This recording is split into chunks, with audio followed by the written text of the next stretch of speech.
మరో breaking news చూస్తున్నాం. రైతులకు వ్యవసాయ శాఖ మంత్రి తుమ్మల నాగేశ్వరరావు గుడ్ న్యూస్ చెప్పారు.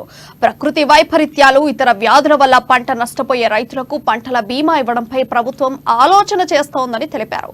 అలాగే ఈ ఖరీఫ్ సీజన్ నుంచి పంటలకు ప్రభుత్వం బోనస్ ఇచ్చే అవకాశం ఉందని శుభవార్త చెప్పారు. బడ్జెట్లో వ్యవసాయానికి పెద్దపీట వేస్తామని పేర్కొన్నారు. ఆదివారం గ్లోబల్ రైస్ సమ్మిట్ బ్రోచర్ ను మంత్రి తుమ్మల ఆవిష్కరించారు. ఈ సందర్భంగా ఆయన మాట్లాడుతూ జూన్ 4 నుండి 6 వరకు హైదరాబాద్ తాజ్ డెక్కన్ హోటల్లో గ్లోబల్ రైస్ సమ్మిట్ జరగనుందని తెలిపారు.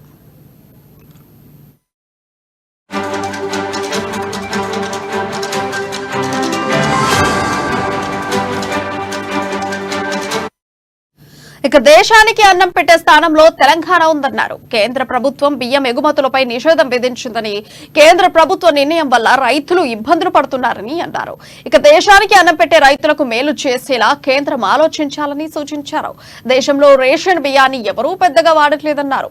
ఉచితంగా ఇచ్చే రేషన్ బియ్యాన్ని భారత్ రైస్ పేరిట ఇస్తే ఎలా అని 29 రూపాయలకే కిలో భారత్ రైస్ అనేది హాస్యాస్పదమని విమర్శించారు. 29 రూపాయలకి ఇచ్చే భారత్ రైస్ స్కీమ్ లో సన్న బియ్యం ఇస్తే సంతోషం నిర్వహించడానికి అవకాశం తీసుకున్నాం. మన పాపులేషన్ లో కూడా 60% రైతాంగం కానీ, రైతు కూలీలు కానీ వరి వ్యవసాయం మీదనే ఆధారపడి ఉంటున్నారు.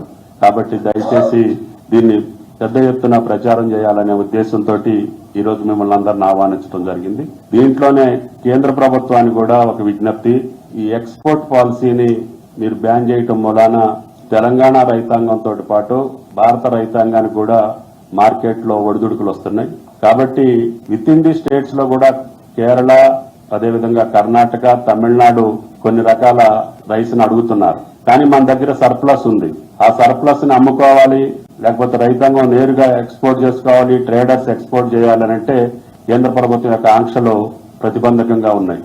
కాబట్టి కేంద్ర ప్రభుత్వం ఆలోచన చేయాల్సింది రైతు సెంట్రిక్ గా, రైతుకు మేలు జరిగేటటువంటి ఎక్స్పోర్ట్స్ ఇంపోర్ట్స్ విధానాన్ని మీరు పాటించాలి.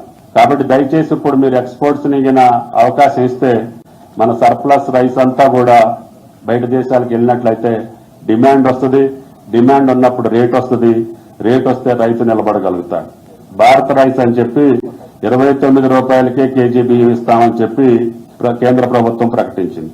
అయితే మనం ఇప్పుడు రేషన్ ద్వారా ఇచ్చేటటువంటి, FCI ద్వారా ఇచ్చేటటువంటి